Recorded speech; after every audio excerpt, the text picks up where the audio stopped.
Hi, this video is a part of Machine Learning from Scratch playlist. In this playlist, I explain different machine learning algorithms implemented from scratch using Python. You can download the relevant Python files from the link given in the description of each video. Note that I do not code along, rather I make use of pen for explaining the tricky parts of code so that you people can read the notebooks and understand them yourself and of course re-implement them yourself. Now I'm expecting my audience to be well versed with machine learning general understanding and they just need little hints for implementation from scratch. Now in this video, I'll explain implementation of backpropagation neural networks, basically deep backpropagation neural networks. In neural networks, different layers having different number of nodes are interconnected densely. Neural networks has basically two parts. One is feed forward and another one is backward propagation. Now, in feed forward, previous layers are linearly connected to the next layers nodes, and then some kind of activation function is applied to it after linearly combining them so that to bring the non-linearity. Now in backward pass, the derivative of each next layer node is calculated with respect to previous layers weight, activation functions, biases, and their linear combinations. So let's understand this idea and code it in depth. Okay, let's begin. So we have input layer, and all of these are actually hidden layers, and this one is output layer. The input layer consists, these are number of features. So if we have three number of features, so there will be three nodes. These are called nodes, neurons in different books. There could be 3, 4, 5, any number of hidden layers. The more it is, the more deep neural network will be called. And the number of nodes also varies, and I'm expecting that you will know about all this. Okay, so all of the layers are interconnected to each node in each layer is interconnected to each other very densely. Now in the way we will be encoding it is that we will be getting input in the form of list, where suppose we have values 128, 64, 32, 1. It means we have a three hidden layers. First hidden layer has 128 nodes, second one has 64 nodes, third one has 32 nodes, and output layer has one node. Now this will be the general setting. Now there are two components, as I have already explained. One is feed forward.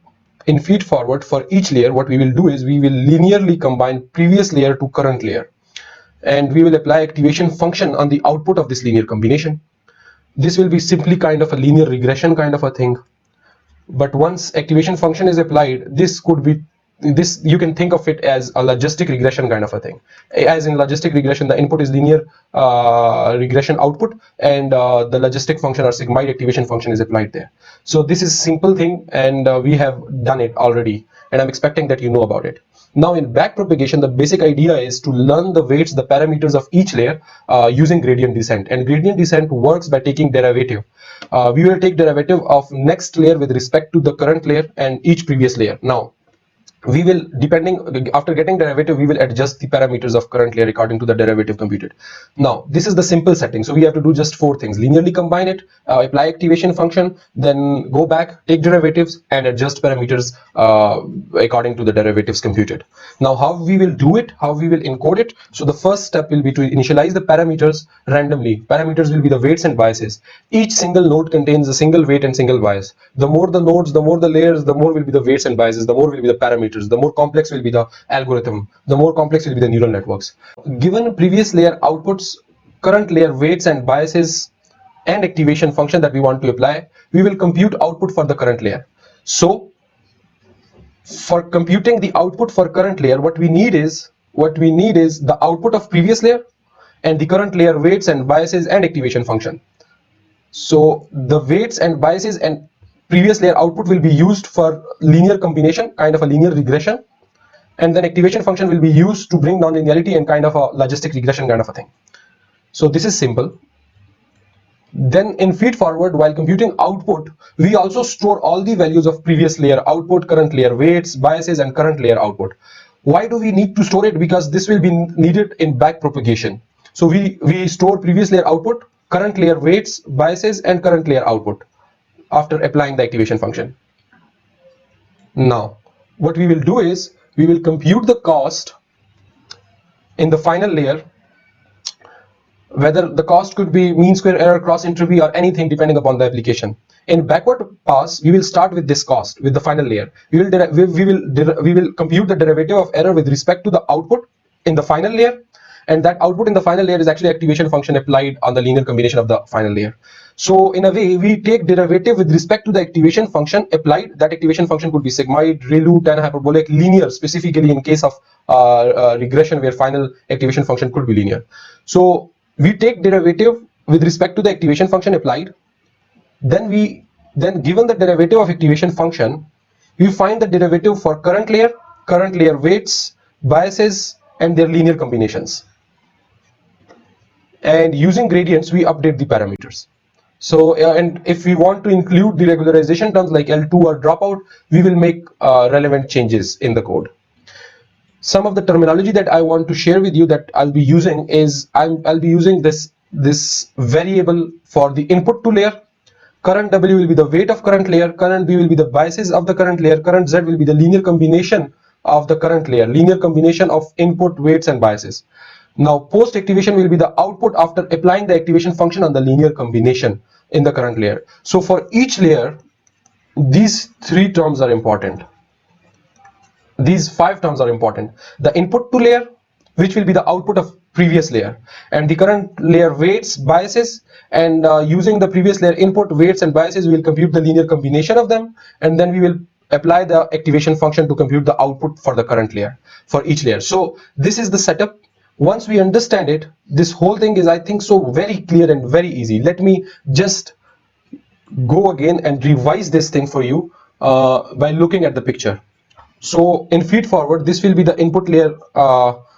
This will be the input layer. So for computing just for this single layer feed forward, what we will do is we will take the input from the previous layer at each node, and we will compute, given the weights and biases for this layer, we will compute the linear combination of given weights, biases of this current layer, and the output of previous layer, which is this in the first case input layer. Then after combining them linearly, we will apply activation function to it, and it will generate the output, and that output will be used as an input for the next layer. This will go on again and again for all the layers until we reach output. So once we reach the output, then in back propagation, what we will do is we will take the derivative of error with respect to the output layer with respect to the activation function of this layer. Well, given this activation function derivative, we will compute the derivative with respect, because this activation function has been applied on the weights and biases and linear combination weights and biases of this current layer. So we will compute the derivative of this activation function with respect to the weights and biases of this layer, and then given the derivative of weights and biases of this layer, we will go on backward and backward and backward. So we will compute the derivatives. Once we have all the derivatives, so what we will do is we will update the parameters given the derivatives. Now one thing to note here is that we will be storing all the computations while moving forward, because that they will be used in the computation of derivatives if you know the formula for different derivative functions. I hope so this is clear. Now I'll encode it, and you will understand it more clearly. Okay, so this whole code is self-explanatory. This is the class deep neural network. We have initialized it. This is the initialization.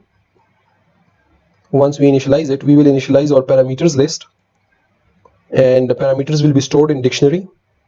And for each layer, the number of hidden layers, the number of nodes in a hidden layer, and all the things are stored in this L list, as I explained already.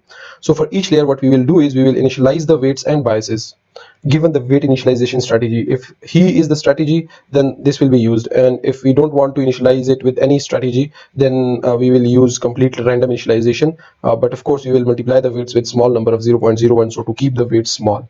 Now what we have to understand is that the key is basically W and the layer number. For first layer it will be W1, for second layer it will be W2, then W3, and goes on. And now after initializing the parameters, what we will do is we will move with linear forward. As I have already explained, this is the output of previous layer, and current W, current weights, and current layer biases. Given these, we will compute simple linear combination of them. So this is like linear combination function, linear forward. Then we will apply this sigmoid activation function. This is the formula for sigmoid activation function. We could also apply the ReLU activation function, and ReLU activation function is also very simple, where the value could be 0 or 1 depending upon the linear combination output. After applying this activation function, these two activation functions will be used in this linear activation forward. So we will compute the first function where we are computing the linear combination of previous layer output, the current layer weights, and current layer biases, as I explained earlier. And once we have that, then we will apply the activation function, whether it be sigmoid or ReLU. Once we apply this activation functions, then we will return the value, the output for current activation or for current layer. Note one thing, and that note is that we are actually, this cache term where I have written this cache means that we want to store the information for each layer, for previous layer output, the current layer's weight, the current layer biases. As I have already told you that we will be storing all this information while moving forward. Why? Because we will be needing this information while computing the derivatives in the backpropagation stage. So this is just, don't confuse yourself with it. It is just for storing purposes. Now, this is a function for computing the complete feed forward. This is a function for complete feed forward, where we have a list to this is if we want to compute the dropout. So this is a list to keep track of dropout. Then for each layer, what we will do is, this is the basic logic. For each layer, what we will do is we will compute the last layer output. Once we have the last layer output, we will be having this current layer weights, current layer biases, and the type of activation function that we will be applying. Given above three information, for current layer, what we will do is we will apply the function as I explained, this linear activation forward. This will compute the linear combination and apply the activation function. And once done, if we want to apply the dropout, then we apply this logic where we want to tell that, suppose keep 80% of the nodes and drop 20% randomly. So this is the logic for it, where we are keeping 80% or 20% or whatever the number is. So this is the logic for dropout regularization if you want to apply it. Then what we do is we actually store the previous layer output, current layer weight, current layer biases, and current layer linear combination. This cache and this list will be used while computing gradients in the backward while computing in the backward pass. So this logic will be applied for each layer, where we have the previous layer output, current layer weight, current layer biases, activation function. We move forward for each layer and we store the information while going forward. I think so this is the main layer, this is the main logic for moving forward, and I think so I have explained it very well. I think so it's clear now. Once we are done with it, what we will do is we will compute for the final layer, for the output layer, the same thing will be done for the output layer. Once it is done for the output layer, we will store all the things and then we will move forward. Then the next function is for computing cost at the final layer, given the output and the actual values, the parameters, and if we want to apply the L2 regularization and lambda, then all the things are given and we compute the cross entropy cost. This is the formula for it, and you can search it out in internet. Once we have computed the cross entropy, then if we want to apply the L2 regularization, then this is the logic for applying the L2 regularization to cross entropy cost. Once done, then we will move backward. Then for moving backward, what we need is we need to compute the derivative with respect to the activation functions, as we have applied either sigmoid activation function or ReLU activation function. So this is the logic for derivative with respect to the sigmoid activation function, and this is the formula for derivative with respect to the ReLU activation function. Then what we will do is, given the derivative of activation functions, we will compute the derivative of current layer. Given the derivative of activation functions, what we will be computing is the derivative with respect to weights and biases and the linear combinations, and this will be done in this function, where what we have is, as I have already explained to you, while moving forward we stored these values. These will be used here. So if we have used the ReLU activation function, then we will compute the derivative with respect to ReLU, and if we had moved forward we will compute the derivative with respect to sigmoid. And given this derivative of ReLU and sigmoid, we will also compute the derivative using this function for weights and biases and linear combination, as I explained. Now let me explain this function, self._linear forward. This is the function, and in this function these are all the stored values while moving forward. So this is the derivative of weights if we had applied regularization while computing cost, and this is the derivative of weights if we had not applied L2 regularization. So given the derivative of what we will how this formula is very simple, and you can look it up in internet and in articles, how we compute the derivative of weights given the derivative of output layer. So this is the simple formula that we have used.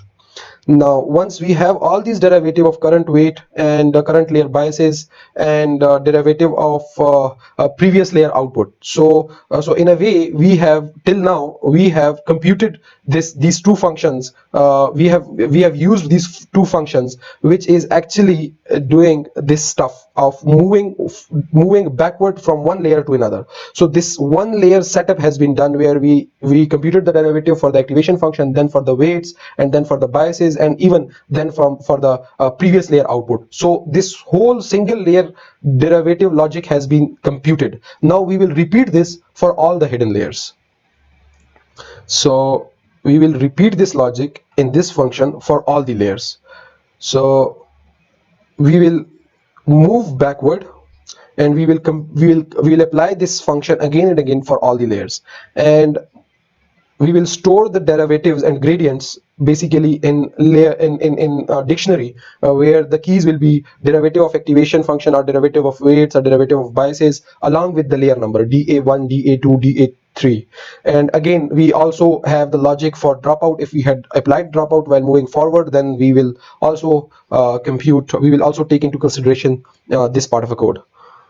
Now what we will do is, we will after computing all the derivatives, we will be having this dictionary of grades, where we will where we have stored all the gradients for all the layers. Once we have this dictionary, we will update the parameters, and the parameter update will be depending upon the optimization strategy. If you are using simple gradient descent, or gradient descent with momentum, or RMS prop. So currently RMS prop and gradient descent momentum were having some problem, but the logic is very close to these commented lines, and some changes will make it right. So for now, the gradient descent works very clearly, so we could use that gradient descent very easily. And in gradient descent, we are just subtracting the weights. We are just subtracting the gradients from the weights. So we go in the opposite direction of gradients, and we apply the learning rate for taking the jump. And I hope so you know about the learning rate logic also. So in the fit function, what we do is, we have for the fit function, for number of iteration, we compute the output and store all the relevant things that I have told you while moving forward. After moving forward, we compute the cost. After computing the cost, we compute the gradients while moving backward for each layer. While having this gradient, we update the parameters. Once updated the parameter, our job is done. We update these parameters again and again for some number of iterations, and after some time we would have learned the weights and biases, the parameters. Now in the predict function, what we will do is, we will just move forward given the optimized parameters, and we will receive the probabilities for the class function. So we have used cross entropy for cost function. So this is for classification. If you want to use it for regression, we will compute the mean square error cost function. I think so it's clear. The whole thing consists of only 4 steps: moving forward, storing the information while moving forward, then computing gradients. And the formula for gradients are a bit tricky, but this is not a platform to explain those formulas. I think so there are a lot of articles and books where the formulas are explained very clearly for the activation function and for the weights and biases. I think so it's clear. I hope so.